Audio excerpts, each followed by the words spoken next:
રાજ્યના પાટનગર ગાંધીનગરમાં સી.બી. ત્રાટકી છે, જેમાં જિલ્લા ઉદ્યોગ કેન્દ્રના ઓફિસ સુપ્રિન્ટેન્ડન્ટ અને પટાવાળો લાંચ લેતા ઝડપાયા છે. ફરિયાદીને વાજપાઈ બેન્કેબલ યોજના હેઠળ ઇકો ગાડી ખરીદવા સારું રૂ.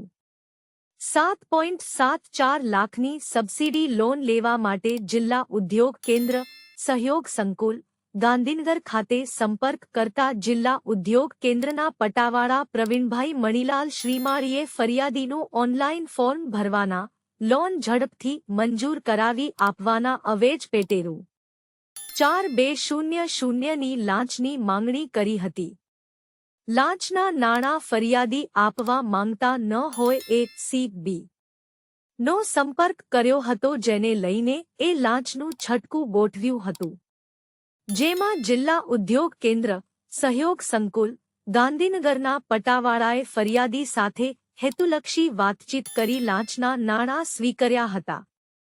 આરોપી પટાવાળાએ સ્વીકારેલ નાણાં બાબતે આરોપી Maulik Mahendrabhai Patel office superintendent in charge મદનીશ કમિશનર એ સહમતિ દર્શાવી બંને આરોપીઓએ એકબીજાની મદદગારી કરતા બંને આરોપીઓ પકડાઈ ગયા હતા. સમગ્ર મામલે એસીબીએ ગુન્હો નોંધી કાયદેસરની કાર્યવાહી હાથ ધરી છે.